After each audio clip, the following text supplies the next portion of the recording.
আসসালামু আলাইকুম দর্শক, স্বাগত জানাচ্ছি আরটিভির জেলা সংবাদে। আপনাদের সঙ্গে আছে আমি ফারি ফাতিমা। দেখছিলেন শিরোনাম, এবারে বিস্তারিত।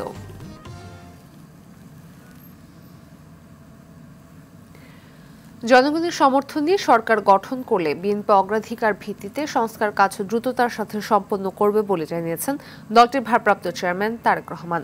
রাষ্ট্র সংস্কারে বিএনপি ঘোষিত ৩১ দফা বাস্তবায়ন করবে দেশ ও মানুষের কল্যাণে। রাষ্ট্র কাঠামো গঠনে বিএনপির ভারপ্রাপ্ত চেয়ারম্যান তারেক রহমানের ৩১ দফা নিয়ে ঢাকা বিভাগের নরসিংদী, মানিকগঞ্জ ও মুন্সিগঞ্জে কর্মশালায় এসব কথা বলেন তিনি। সকালে নরসিংদীতে জেলা বিএনপির আহ্বায়ক ও বিএনপির যুগ্ম মহাসচিব খায়রুল কবির খোকনের সভাপতিত্বে কর্মশালা শুরু হয়। এতে বক্তব্য রাখেন নরসিংদীতে বিএনপির যুগ্ম মহাসচিব শহীদউদ্দিন চৌধুরী আনি, তারেক রহমানের উপদেষ্টা মাহাদি আমিন সহ স্থানীয় সরকার বিষয়ক সম্পাদক শাম্মী আক্তার সহ অনেকে। বিকেলে সমাপনী অধিবেশনে ভার্চুয়ালি যুক্ত হয়ে এসব কথা বলেন তারেক রহমান। আমাদের যেগুলো সম্ভব, তবে সমৃদ্ধ আরো বেশি শক্তিশালী করা হবে এবং এগুলো একটা বিষয় আমাদেরকে অবশ্যই খুব সিনসিয়ার হতে হবে। আমরা যেহেতু জাতির সামনে কমিটমেন্ট করেছি, ৩১ দফা নিয়ে হাজির হয়েছে এবং কমিট করেছে যে আমরা সুযোগ পেলে আমরা এই কাজ করব, সেক্ষেত্রে যেটা যেটা আমাদের পক্ষে দ্রুত করা সম্ভব বা করে ফেলা সম্ভব সেটা আমাদের চেষ্টা অবশ্যই করতে হবে, যাতে আমরা সেটি যত দ্রুত সম্ভব করে ফেলতে পারি। নির্বাচন সংস্কার কমিশনের প্রধান ও সুশাসনের জন্য নাগরিক সুজনের সাধারণ সম্পাদক ডক্টর বদিউল আলম মজুমদার বলেছেন, অন্তর্বর্তী সরকারের সময় দেশে অবাধ, সুষ্ঠু, নিরপেক্ষ ও শান্তিপূর্ণ নির্বাচন অনুষ্ঠিত হবে। ভোটের মাঠ থাকবে সমতল, আর সেভাবেই নির্বাচন কমিশন গঠন করা হবে। সকালে রংপুর জেলা প্রশাসকের সম্মেলন কক্ষে নির্বাচন ব্যবস্থা সংস্কার কমিশনের পক্ষ থেকে মতবিনিময় সভায় এসব কথা বলেন তিনি বলেন, অতীতে দলীয় সরকারের অধীনে নির্বাচন কমিশন চাপে ছিল, এবার সেই পরিস্থিতি নেই। এ সময় রংপুর বিভাগের নাগরিক সমাজ, শিক্ষক, প্রশাসনের কর্মকর্তা, রাজনীতিবিদ সহ সংশ্লিষ্টরা উপস্থিত ছিলেন।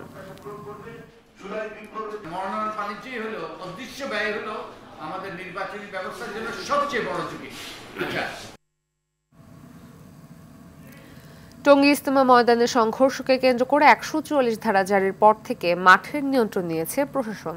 গাজীপুর মেট্রোপলিটন পুলিশের পক্ষ থেকে গণবিজ্ঞপ্তি প্রচারের পর থেকে মাঠ ত্যাগ করতে শুরু করে সাতপন্থী অনুসারীরা।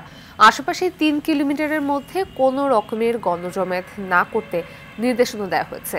টঙ্গী কামারপাড়া সংযোগ সড়কটিতে চলাচল বন্ধ করে দিয়েছে প্রশাসন। বিজিবি ও পুলিশ সহ গোয়েন্দা সংস্থার সদস্যরা মাঠে নজরদারি করছেন।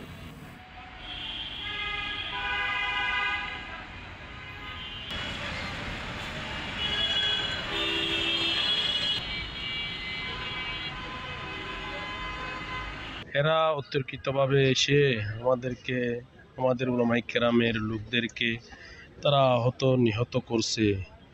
প্রচুর পরিমাণ যে ইজতেমার জন্য যেগুলো প্রস্তুতি নেওয়া হয়েছিল সব কাজ তারা লন্ডভন্ড করে দিচ্ছে।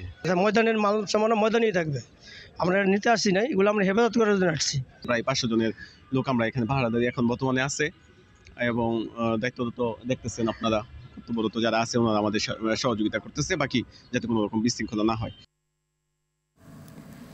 এই মুহূর্তে টঙ্গীর ইজতেমা ময়দান থেকে সরাসরি যুক্ত হচ্ছেন সহকর্মী তরিকুল ইসলাম তারেক।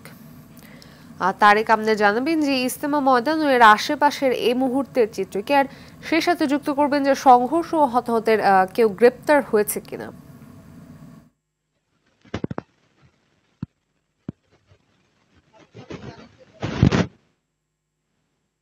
কিন্তু গাজীপুর মেট্রোপলিটন পুলিশ এই পরিস্থিতিকে নিয়ন্ত্রণ করার জন্য কিন্তু ১৪৪ ধারা জারি করেছে, এবং এই আশপাশে ৩ কিলোমিটার এলাকাকে কিন্তু এই যে ১৪৪ ধারা তার আওতাধীন রেখেছে। এবং আজকে সারাদিন আমরা দেখেছি যে বিভিন্ন প্রচারণার মাধ্যমে কিন্তু এলাকার মানুষকে সচেতন করা হয়েছে যে এই ৩ কিলোমিটার এলাকার ভিতরে কিন্তু কোনো রকমের উচ্চ শব্দে মাইক ব্যবহার করা যাবে না, এবং এই যে ১৪৪ ধারা এর ভিতরে, আইনের ভিতরে যা যা রয়েছে, যেমন দুইয়ের অধিক লোক সমাগম করা যাবে না, এবং কোন রকমের জনসমাগম বা কোনো মিটিং মিছিল করার নিষেধাজ্ঞা রয়েছে।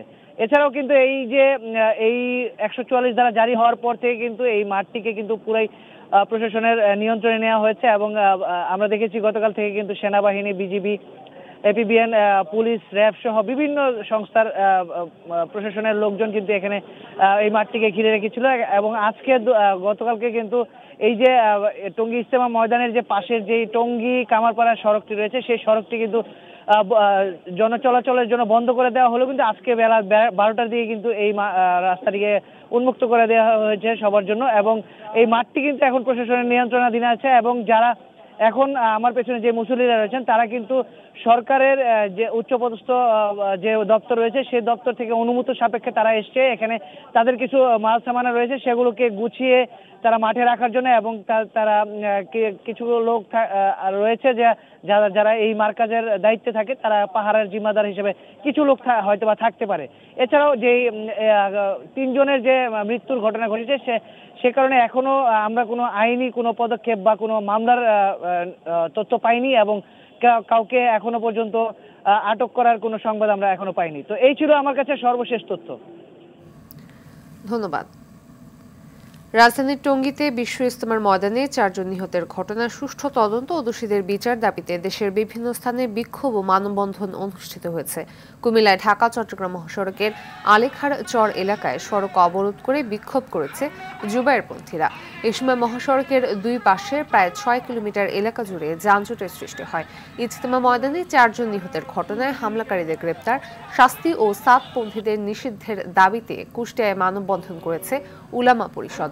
পরে জেলা প্রশাসক বরাবর স্মারকলিপি প্রদান করেন তারা। এ ঘটনায় হামলাকারীদের ফাঁসির দাবিতে শরীয়তপুরে তৌহিদি জনতার উদ্যোগে মানববন্ধন কর্মসূচি পালিত হয়েছে। ঠাকুরগাঁওয়ের এই ঘটনার প্রতিবাদ ও হামলাকারীদের গ্রেপ্তারের দাবিতে বিক্ষোভ মিছিল ও প্রতিবাদ সভা হয়েছে। এছাড়াও ধামরাই, লালমনিরহাটেও এর প্রতিবাদে বিভিন্ন কর্মসূচি পালিত হয়েছে।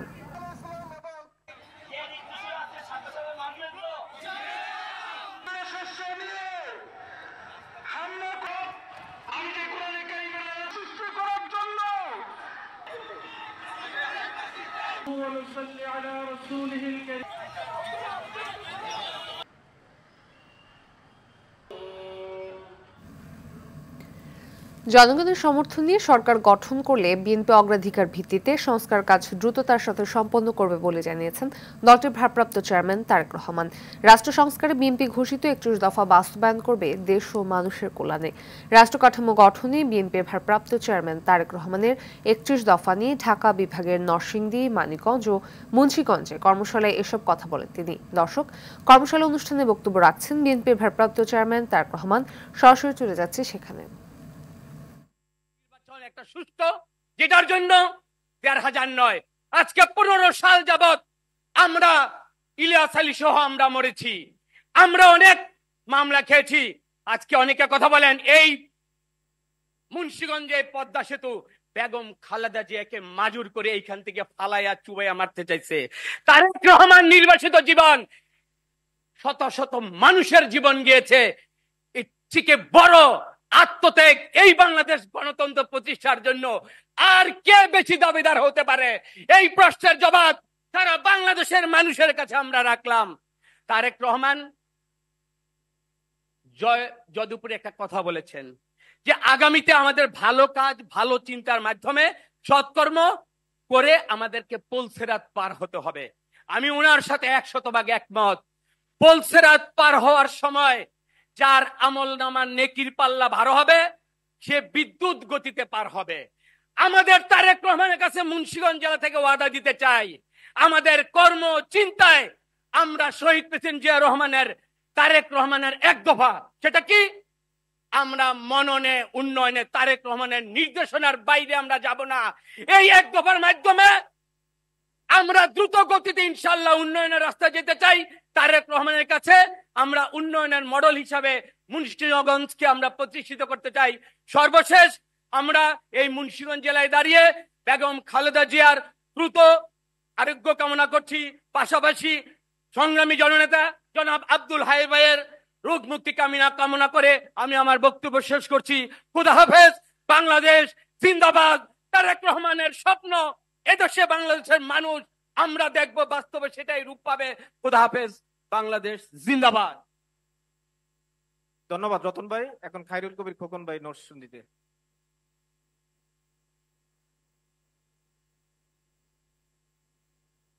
সাবেক জিএস জনাব খায়রুল কবির খোকন, সাবেক সংসদ সদস্য জনাব খায়রুল কবির খোকন, বিএনপির সংগ্রামী যুগ্ম মহাসচিব।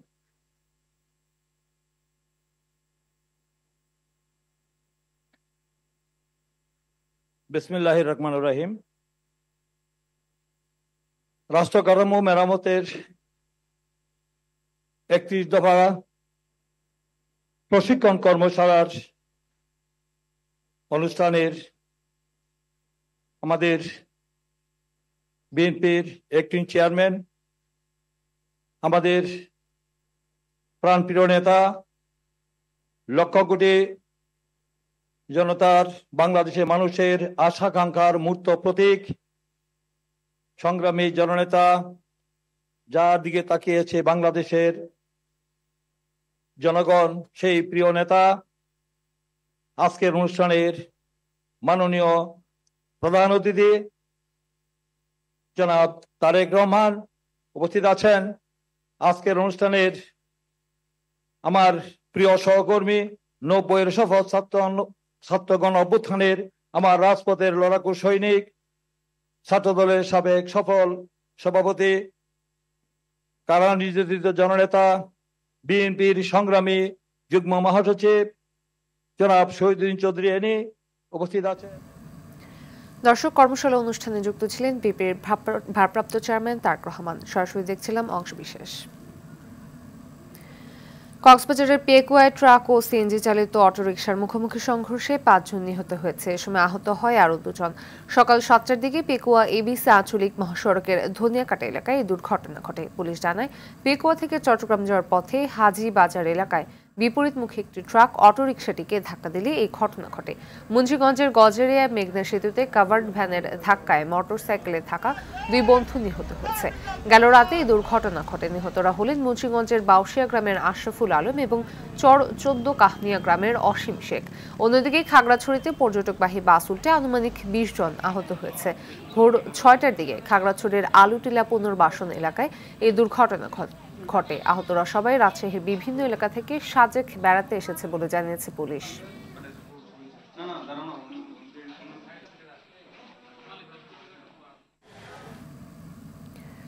খুলনায় দুর্বৃত্তদের গুলিতে মোহাম্মদ সোহেল নামে এক যুবকের মৃত্যু হয়েছে। গেল রাতে নগরীর হাজী মোহসেন রোড আরজান আলী লেনে এই ঘটনা ঘটে। পুলিশ জানায়, সন্ধ্যায় মোহসেন রোডে মেসার্স এম হোসেন এন্টারপ্রাইজ ফ্লেক্সিলোডের দোকানে বসেছিলেন সোহেল। এ সময় দুর্বৃত্তদের সঙ্গে তার কথা কাটাকাটি হয়। এক পর্যায়ে দোকান থেকে উঠে দৌড় দিলে দুর্বৃত্তরা গুলি ছুড়লে সোহেল সড়কে লুটিয়ে পড়েন। পরে স্থানীয়রা উদ্ধার করে হাসপাতালে নিয়ে গেলে চিকিৎসক তাকে মৃত ঘোষণা করে। নিহত সোহেল পেশায় রং মিস্ত্রি ছিলেন।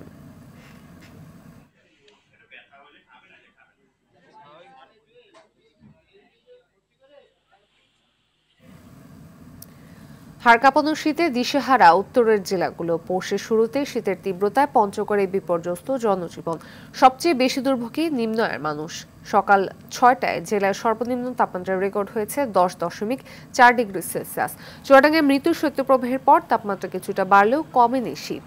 শীতজনিত নানা রোগে হাসপাতালে বাড়ছে রোগীর সংখ্যা। এই জেলায় সর্বনিম্ন তাপমাত্রা রেকর্ড করা হয়েছে 11.8 ডিগ্রি সেলসিয়াস। দিনাজপুরে রাত থেকে সকাল পর্যন্ত ঘন কুয়াশা আর দিনভর হিমেল হাওয়ায় শীতের দাপট বেড়েছে। শীতের কারণে অনেকটাই জনমানব শূন্য হয়ে পড়েছে রাস্তাঘাট, হাট বাজার। দিনাজপুরের হিরিতে তাপমাত্রা বাড়লেও কমেনি শীতের প্রকোপ।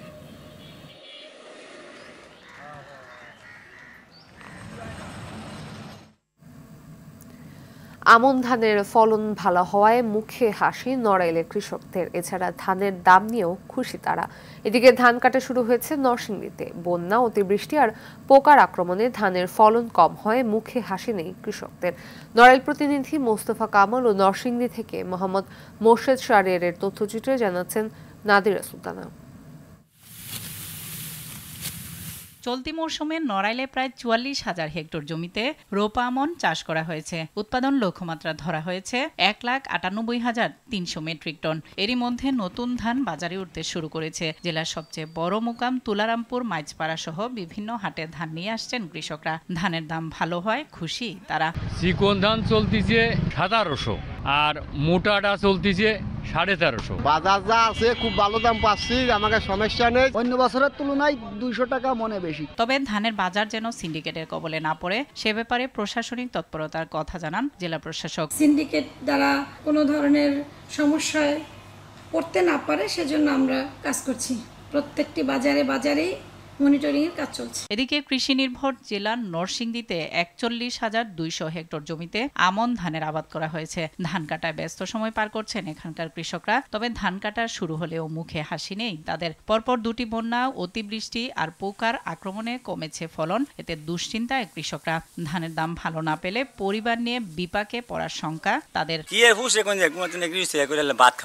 বৃষ্টি লেগে সুবিধা হয়েছে, লাগানোর পরে থুক আছে যে হিসাবে ধান হয়েছে এই হিসাবে লস হয়। ক্ষেত পুইরা স্বাদ হয়েছে। 15 গুণ্টা ক্ষেতের মধ্যে 13 মুন ধান, এই জায়গার মধ্যে 2 মুন ধান হয়েছে।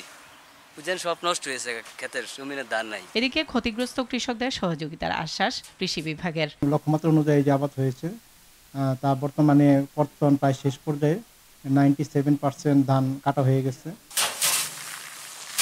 নাদিরা সুলতানা, RTV। ঢাকার দক্ষিণ কেরানীগঞ্জের চুনকুটিয়া পাকাপুল এলাকায় রূপালী ব্যাংকের জিঞ্জিরা শাখায় একদল ডাকাত প্রবেশ করেছে। এমন খবরের ভিত্তিতে রূপালী ব্যাংকের ওই শাখা ঘিরে রেখেছে সেনাবাহিনী ও আইনশৃঙ্খলা বাহিনী। এলাকাবাসী জানায় দুপুর 2টার দিকে ডাকাতরা ব্যাংকে ঢোকে। এ সময় মসজিদের মাইক থেকে ডাকাত আসার কথা জানানো হলে আশেপাশের কয়েকশো লোক ব্যাংকের ওই শাখার সামনে জড়ো হয়। খবর পেয়ে পুলিশ ও র্যাব এসে তখন থেকে ব্যাংকটি ঘিরে রেখেছে। দক্ষিণ কেরানীগঞ্জ থানার ওসি মাঝারুল ইসলাম গণমাধ্যমকে জানান, ডাকাতদের আত্মসমর্পণ করানোর চেষ্টা চলছে। তাদের কাছে আগ্নেয়াস্ত্র থাকার সম্ভাবনা রয়েছে। শেষ খবর পাওয়া পর্যন্ত অভিযান চলছে। পবিত্র রমজান উপলক্ষে মাসব্যাপী আরটিবির 15তম হিফজুল কোরআন প্রতিযোগিতা জিপিএস ইস্পাত আলোকিত কোরআন 2025 powered by RFL pipe and ফিটিংসের রাজশাহী জোনের অডিশন অনুষ্ঠিত হয়েছে। সকাল থেকে রাজশাহী শহরের তারতিলুল কোরআন একাডেমিতে এই অডিশন অনুষ্ঠিত হয়। এতে রাজশাহী ও তার আশেপাশের বিভিন্ন মাদ্রাসার বিপুল সংখ্যক প্রতিযোগীরা অংশ নেন। প্রাথমিক বাছাই পর্বে বিচারক হিসেবে উপস্থিত ছিলেন হাফেজ তারেক জামিল, হাফেজ মিফতাহুস সালিহিন এবং হাফেজ মাওলানা মাসুদুল আলম এবং ঢাকা উত্তরা বায়তুল হামদ সেন্ট্রাল মসজিদের খতিব ডক্টর মাওলানা তহা বিন জহুরুল ইসলাম। অডিশন শেষে প্রতিযোগী, ওস্তাদ ও বিচার মণ্ডলীর অংশগ্রহণে একটি র্যালি অনুষ্ঠিত হয়। بالله من الشيطان الرجيم فلا يستطيعون وأعتدنا لمن جعل الليل খালের উপর সেতু আছে, তবে তা দিয়ে পারাপারে কোনো সংযোগ সড়ক নেই। বাঁশের সাঁকো বেয়ে পার হতে হয় এই সেতু। ফলে চরম দুর্ভোগে শরীয়তপুরের ডামুডায় পূর্ব সোনামুখী এলাকার বাসিন্দারা। দ্রুত সংযোগ সড়ক নির্মাণ করে জনদুর্ভোগ লাঘবের দাবি তাদের। শরীয়তপুর থেকে আবুল হোসেন সর্দারের তথ্যছবিতে জানাচ্ছেন ইমরুল কায়েস। সংযোগ সড়ক না থাকায় বাঁশের সাঁকো বেয়ে উঠতে হবে সেতুতে, এরপর পার হতে হবে খাল। এ চিত্র শরীয়তপুরের ডামুডার পূর্ব সোনামুখী সেতুর। স্থানীয়রা জানায়, পূর্ব সোনামুখী এলাকার পুরাতন কালভার্ট ভেঙে 2023 সালে এলজিডি নতুন সেতু নির্মাণের উদ্যোগ নেয়। ঠিকাদারি প্রতিষ্ঠান সেতু নির্মাণ করলেও সংযোগ সড়ক বাদ রেখেই কাজ শেষ করে। এতে ভোগান্তিতে পড়ে উভয় পারের 30 গ্রামের মানুষ। যাতায়াত করতে পারছে না যানবাহন। বাঁশের সাঁকো দিয়ে পার হতে প্রায়শই ঘটছে দুর্ঘটনা। স্থানীয়দের অভিযোগ, ঠিকাদারের স্বেচ্ছাচারিতা ও এলজিডির অবহেলায় সুফল বঞ্চিত তারা। 1 বছর ধরে ব্রিজটা ফালায় রাখছে, ছাক্কা দিয়ে পারে না। আমি 2 বার পড়ে গেছি। ওপারে মানুষ যাইতে পারে না, আমরা এদিকে গাড়ি ঘোড়া, স্কুল কলেজের লোক যাইতে খুব সমস্যা হয়। আমরা অনেকবার বলা সত্ত্বেও এই কাজটা করে নাই। 1 বছর ধরে তারা ফালায় রাখছে। সেতু এলাকা পরিদর্শন করে সংযোগ সড়ক নির্মাণের আশ্বাস এই কর্মকর্তার। বৃষ্টির কাজ জুন মাসে শেষ হয়, শেষ হওয়ার পরে বর্ষা চলে আসাতে ওখানে অ্যাপ্রোচে কাজটা করা সম্ভব হয় না। আশা করি এই মাসের মধ্যে কাজটা শেষ হয়ে গেলেও তার উপর দিয়ে মানুষজন এবং গাড়ি চলাচল করতে পারবে। জরুরি ভিত্তিতে সংযোগ সড়ক নির্মাণ করে চলাচলের উপযোগী করা হবে, এমনটাই প্রত্যাশা এলাকাবাসীর। ইমরুল কায়েস, RTV। বান্দরবানের আলী কদমের শিক্ষার্থীদের ভরসাস্থল আলী কদম cantonment public school and college. প্রতিষ্ঠানটি দক্ষ ও সুনিপুণ পরিচালনায় শিক্ষার আলোয় আলোকিত হচ্ছে পাহাড়ি বাঙালি শিক্ষার্থীরা। শীর্ষস্থান ধরে রেখেছে উপজেলার এই শিক্ষা প্রতিষ্ঠান। বান্দরবান থেকে শাফায়াত হোসেনের পাঠানো প্রতিবেদন, জানাচ্ছেন সৈয়দা সামেদ তামান্না। 2018 সালে 5 একর জায়গায় প্রতিষ্ঠা করা হয় আলী কদম cantonment public school and college. সেনাবাহিনীর তত্ত্বাবধানে প্রতিষ্ঠানের এক ছাদের নিচে শিক্ষা নিচ্ছে দুর্গম এলাকার ক্ষুদ্র নৃগোষ্ঠীর বিভিন্ন ধর্মবর্ণের শিক্ষার্থী। হে প্রভু, আমাকে শক্তি দিন। শিক্ষা ও ক্রীড়া সহ পাঠ্যক্রমিক ক্ষেত্রে একসঙ্গে প্রায় 1200 শিক্ষার্থী পড়াশোনা করছে এই প্রতিষ্ঠানে। তাদের আন্তরিকতা ও অক্লান্ত প্রচেষ্টায় জ্ঞানের আলো ছড়িয়ে পড়ছে দুর্গম পাহাড়ে। সন্ধ্যাকালীন ক্লাসের ব্যবস্থা না থাকায় শিক্ষার্থীদের ছুটতে হয় না কোচিং সেন্টারে, ফলে পাঠ কার্যক্রমে সন্তুষ্ট শিক্ষার্থীরা। প্রতিষ্ঠানটির নৈসর্গিক পরিবেশ ও শিক্ষা ব্যবস্থা দেখে মুগ্ধ অভিভাবকরাও। পুরোপুরি সারা নিয়ন্ত্রিত হওয়াতে স্কুলটার পরিবেশ, প্রতিষ্ঠানের পরিবেশ খুবই চমৎকার। আমার মেয়েকে এখানে ভর্তি করাই আমার খুব খুশি লাগে, ভালো লাগে। দুর্গম এলাকার স্টুডেন্টদেরকে এমন শৃঙ্খলা নিয়ে আসাটা আসলে অসাধারণ। স্যাররা প্রচন্ড পরিমাণে ভালো ব্যবহার করে আমাদের সাথে। একটি সুনির্দিষ্ট ব্যবস্থা পাচ্ছি যে পড়াশোনার জন্য। এখানে থেকে আমরা নিরাপত্তা অনুভব করছি। শিক্ষার্থীদের পড়াশোনার পাশাপাশি নৈতিক শিক্ষায় সঠিকভাবে গড়ে তুলতে অক্লান্ত পরিশ্রম করেন প্রতিষ্ঠানের শিক্ষকরা। যেই বিষয়ে আগ্রহ, আমরা চেষ্টা করি তাকে সেই বিষয়ে অধিক দক্ষ করবার জন্য, অধিক মানোন্নত করবার জন্য। আমরা ওদের সাথে মিশে যাই, চেষ্টা করি ওদেরকে হেসে খেলে পাঠদান করতে। প্রতিষ্ঠানের সফলতার পেছনে দক্ষ শিক্ষক ও কর্মকর্তা কর্মচারীদের ভূমিকার কথা জানান প্রতিষ্ঠান প্রধান। বিভিন্ন নৃগোষ্ঠীর শিক্ষার্থীদের উপস্থিতি ও মেলবন্ধন সাম্প্রদায়িক সম্প্রীতি স্থাপনে অনন্য ভূমিকা পালন করে থাকে। সঠিক নাগরিক হিসেবে ছাত্রছাত্রীদেরকে অত্র এলাকায় প্রতিষ্ঠিত করা সহ পুরা বাংলাদেশের শিক্ষা ব্যবস্থার ক্ষেত্রে গুরুত্বপূর্ণ ভূমিকা পালন করবে বলে আমি দৃঢ় আশাবাদী। সৈয়দা সামিয়া তামান্না, RTV। গোপালগঞ্জ 250 শয্যা জেনারেল হাসপাতালে দুর্নীতি দমন কমিশন অভিযান চালিয়েছে। সকলের দুদকের গোপালগঞ্জের উপপরিচালক মোহাম্মদ মশিউর রহমানের নেতৃত্বে এই অভিযান চালায়। হাসপাতালের ব্যাপক অনিয়ম ও দুর্নীতির অভিযোগ পেয়ে এই অভিযান পরিচালনা করা হয় বলে জানান মশিউর রহমান। এ সময় হাসপাতালের সরকারি ঔষধের হিসেবের অনিয়ম, সঠিক সময়ে ডাক্তার না আসা, দীর্ঘদিন হাসপাতালের X-ray machine, CT scan machine, MRI machine অচল, রোগীদের জন্য রান্না করা অস্বাস্থ্যকর খাবার, টিকিটের টাকা বেশি নেওয়া, অর্থের বিনিময়ে সার্টিফিকেটের বাণিজ্যের অভিযোগ রয়েছে।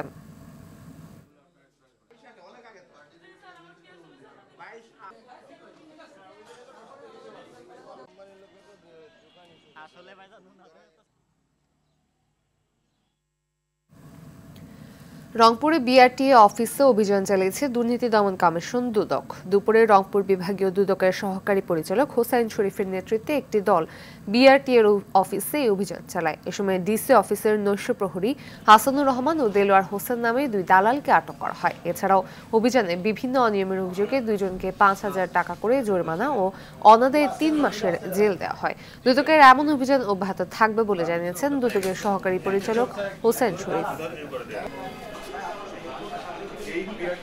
এখানে ইচ্ছাকৃতভাবে বিআরটিএ কার্যালয়ে যারা পরীক্ষা দিতে আসেন তাদের গেরিলা বাহিনীর এক সম্মুখ যোদ্ধা বরিশালের আব্দুর রাজ্জাক ভূঁইয়া 1971 সালের উত্তাল সময়ে দেশমাতৃকার সম্মান রক্ষার্থে জীবন বাজি রেখে শত্রুদের উপর ঝাঁপিয়ে পড়েন টগবগে কিশোর। যুদ্ধে সফলতা পাওয়ায় তার দলের নামকরণ হয় বিচ্ছু বাহিনী। বরিশাল থেকে আরিফুল ইসলামের পাঠানো প্রতিবেদন, জানাচ্ছেন রেজওয়ান শরীফ। গেরিলা যোদ্ধা আব্দুর রাজ্জাক ভূঁইয়ার বয়স তখন মাত্র 16 ছুঁই। এ বয়সেই দেশের ভেতর ঘাপটি মেরে থাকা পাকিস্তানি হানাদার বাহিনীর রক্তচক্ষুকে মেনে নিতে পারেননি। দেশকে স্বাধীন করার অদম্য ইচ্ছাশক্তিই তাকে নিয়ে যায় 1971 সালের স্বাধীনতা যুদ্ধে। বিচ্ছু বাহিনীর সদস্য আব্দুর রাজ্জাক বরিশাল নগরীর পলাশপুর এলাকার বাসিন্দা। যুদ্ধ শুরু হলে অনেকের সঙ্গে মেজর আব্দুল জলিলের নেতৃত্বে প্রশিক্ষণ গ্রহণ করেন। পরে বিভিন্ন এলাকায় গিয়ে গেরিলা আক্রমণে অংশ নেন। আমরা বিচ্ছু বাহিনী, তখন প্রত্যেকটা শহরে কারফিউ ছিল, রাজাকার আলবদর আলশাম ছিল। বয়স্ক মুক্তিযোদ্ধারা সব জায়গায় ফেস করতে পারে নাই, যার জন্য 12 হইতে 16 বছর বিচ্ছু গেরিলারাই ফেস করছে। এই বাহিনীর সদস্যরা সম্মুখ যুদ্ধের পাশাপাশি শত্রুদের তথ্য সংগ্রহ করত। একই সঙ্গে অস্ত্র গোলাবারুদ সরবরাহের কাজেও ছিল তাদের ব্যাপক বিচক্ষণতা। আমরা যারা বিচ্ছু বাহিনী আমাদেরকে শুধু গ্রেনেড হামলা 36 গ্রেনেড, এই গ্রেনেড হামলা আর স্টিন গানের আমাদেরকে ট্রেনিং দিচ্ছে। শুধু বরিশাল নয়, আশেপাশের জেলাতেও সম্মুখ যুদ্ধে অংশ নেয় গেরিলা এ বিচ্ছু বাহিনী। এসব যুদ্ধে হারিয়েছেন অনেক সহযোদ্ধাকে, পুঙ্গুত্ব বরণ করেছেন কেউ কেউ। আমার বাবা শহীদ মুক্তিযোদ্ধা, আমার বাবা ন্যাপ করতেন। তো রাজনীতি অতটা বুঝতাম না, কিন্তু একটা জিনিস বুঝতাম, আমাদের জীবন দিয়ে হলেও আমাদের দেশকে স্বাধীন করতে হবে। এর উপরেই আমরা ভিত্তি করে বেশিরভাগই মানে দুর্দর্শ কাজগুলো করছি। কিভাবে মিরপুর মোহাম্মদপুর দখল করতে হবে আমাদেরকে বুঝিয়ে দিচ্ছে, এবং সেখানেই এই গুলিটা আমার পায়ে লাগছে যে এখানে এখনো মাংস নেই। আব্দুর রাজ্জাকের মতো বীর যোদ্ধাদের আত্মত্যাগে আমরা পেয়েছি স্বাধীন দেশের লাল সবুজের পতাকা। বিভিন্ন ধর্মের লোকজন একই পরিবারের মতো বসবাস করব, এটাই আমার প্রাপ্তি। রেজওয়ান শরীফ, RTV। দক্ষিণ কেরানীগঞ্জে একটি ব্যাংকে ডাকাতির ঘটনায় সে ব্যাংকটি ঘিরে রয়েছে আইন শৃঙ্খলা রক্ষাকারী বাহিনী ও সেনাবাহিনী। সেখানে রয়েছেন আমাদের সহকর্মী আহমেদ রাজু। আমরা সরাসরি চলে যাচ্ছি সেখানে।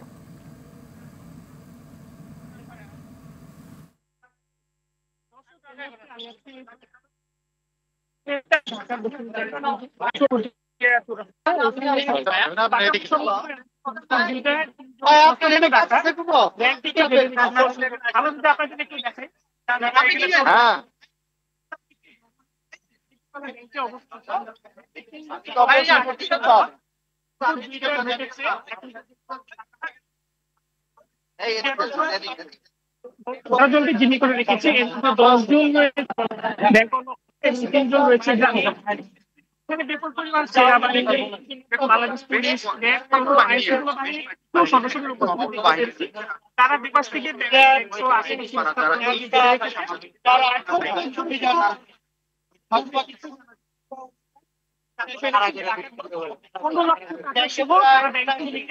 নিরাপদে বেরিয়ে যাবে।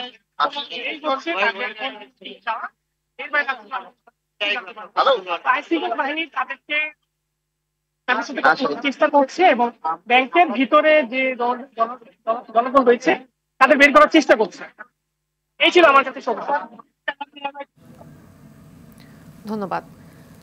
দেশের বিভিন্ন জেলায় অনুষ্ঠিত সভা সমাবেশ, মিছিল, মানববন্ধন সহ আরো কিছু খবর থাকছে নুসরাত জাহান সিনথি রিপোর্টে। দেশে চলমান পরিস্থিতি এবং দলকে আরো গতিশীল, শক্তিশালী ও সুগঠিত করতে রংপুরে বিএনপির বিভাগীয় সাংগঠনিক সভা অনুষ্ঠিত হয়েছে। বাগেরহাটে বিএনপির ভারপ্রাপ্ত চেয়ারম্যান তারেক রহমান ঘোষিত রাষ্ট্র কাঠামো সংস্কারে 31 দফা বাস্তবায়নের লক্ষ্যে বিএনপির লিফলেট বিতরণ ও সমাবেশ অনুষ্ঠিত হয়েছে। বর্ণাঢ্য র্যালি ও সমাবেশের মধ্য দিয়ে নোয়াখালীতে পালিত হয়েছে বাংলাদেশ জাতীয়তাবাদী কৃষক দলের ৪৪তম প্রতিষ্ঠা বার্ষিকী। বেগমগঞ্জ উপজেলা ও চৌমোহনী পৌরসভার কৃষক দল এর আয়োজন করে। ব্রাহ্মণবাড়িয়ায় বাংলাদেশ প্রান্তিক পোল্ট্রি শিল্প রক্ষা অ্যাসোসিয়েশনের জেলা কমিটি গঠন ও আলোচনা সভা অনুষ্ঠিত হয়েছে। জেলা প্রেস ক্লাব মিলনায়তনে এর আয়োজন করা হয়। বরিশাল নগরীর জলাশয়ের দুরবস্থা এবং সংরক্ষণে করণীয় বিষয়ক আলোচনা সভা হয়েছে। নগরীর বিডিএস মিলনায়তনে বাংলাদেশ পরিবেশ আইনবিদ সমিতি এর আয়োজন করে। ভোলায় খায়েরহাট হাসপাতালে ডাক্তারের দাবিতে হেল্পিং হ্যান্ড সোশ্যাল ফোরামের ব্যানারে মানববন্ধন করেছে এলাকাবাসী। মহান বিজয় দিবস উপলক্ষে গাইবান্ধা জেলা শহরে বিশাল আনন্দ র্যালি হয়েছে। জেলা বিএনপির সাবেক সভাপতি অ্যাডভোকেট মোহাম্মদ হামিদুল হক সানা এর নেতৃত্ব দেন। বিএনপির স্থায়ী কমিটির সদস্য ইকবাল হাসান মাহমুদ টুকু বলেছেন, গত 16 বছর ধরে শেখ হাসিনা মুক্তিযুদ্ধের দোকান খুলে টোটকা মলম বিক্রি করেছে, কিন্তু ইতিহাস তা নয়। যশোর টাউন হল ময়দানে আয়োজিত সমাবেশে তিনি এমন মন্তব্য করেন। হাতিয়ায় ৩২ জন প্রান্তিক জেলের মাঝে বকনা বাছুর বিতরণ করা হয়েছে। উপজেলা পরিষদ চত্বরে এর আয়োজন করে উপজেলা মৎস্য অফিস। খাগড়াছড়িতে পার্বত্য চট্টগ্রাম পাহাড়ি ছাত্র পরিষদ, হিল উইমেন্স ফেডারেশন ও সাধারণ শিক্ষার্থীদের যৌথ আয়োজনে বৈশাখী উৎসবের দিন নির্ধারিত এইচএসসি পরীক্ষা পরিবর্তনের দাবিতে মানববন্ধন হয়েছে। আজকের শিশু আগামী দিনের ভবিষ্যৎ প্রতিপাদ্যে ব্রাহ্মণবাড়িয়ার আখাউড়ায় কিন্ডারগার্টেন মেধা যাচাই পরীক্ষা অনুষ্ঠিত হয়েছে। এতে প্রথম থেকে পঞ্চম শ্রেণীর ৩ শতাধিক শিক্ষার্থী অংশ নেয়। নড়াইলে দক্ষিণ পশ্চিম সহ সব অঞ্চলের যাত্রীদের রেল সেবা নির্বিঘ্ন করতে ও শহরকে যানজট মুক্ত রাখতে সংযোগ সড়কের দাবিতে মানববন্ধন ও জেলা প্রশাসক বরাবর স্মারকলিপি দিয়েছে স্থানীয়রা। পিরোজপুরের মঠবাড়িয়ায় জমকালো আয়োজনে RM ওয়ালটন ফুটবল টুর্নামেন্টের ফাইনাল খেলা অনুষ্ঠিত হয়েছে। মঠবাড়িয়া উপজেলা নির্বাহী অফিসার আব্দুল কাইয়ুম এবং চিত্রনায়ক আমিন খান এ সময় বিজয়ীদের হাতে পুরস্কার তুলে দেন। তথ্য অধিকার আইন ও জেন্ডার বিষয়ে সরকারি দায়িত্বপ্রাপ্ত কর্মকর্তাদের নিয়ে রাঙামাটিতে দিনব্যাপী প্রশিক্ষণ কর্মশালা অনুষ্ঠিত হয়েছে। নারায়ণগঞ্জের রূপগঞ্জে মহান বিজয় দিবস উপলক্ষে তারাবো ৫ নম্বর ওয়ার্ড পৌর বিএনপির উদ্যোগে কোকো ফুটবল ও ভলিবল টুর্নামেন্ট পুরস্কার বিতরণী অনুষ্ঠান ও আলোচনা সভা হয়েছে। পটুয়াখালীর মহিপুরে যুবদল নেতার বিরুদ্ধে ধান লুটের মিথ্যা অভিযোগের প্রতিবাদে মানববন্ধন হয়েছে। কুয়াকাটা পটুয়াখালী মহাসড়কে এলাকাবাসীর ব্যানারে এই মানববন্ধন হয়। মুন্সিগঞ্জ বাজারে আগুন লেগে ৩০টির দোকান পুড়ে গেছে। বুধবার দিবাগত রাতে গজারিয়ার আলী আহমদ মার্কেটে লাগা ভয়াবহ অগ্নিকাণ্ডে আনুমানিক ৩ কোটি টাকার ক্ষতি হয়েছে বলে দাবি ভুক্তভোগীদের। নুসরাত জাহান সিনথি, RTV। জেলা সংবাদ পর্যন্ত। সন্ধ্যার সংবাদ ৫:৫০টায় দেখার আমন্ত্রণ রইল। ধন্যবাদ সবাইকে।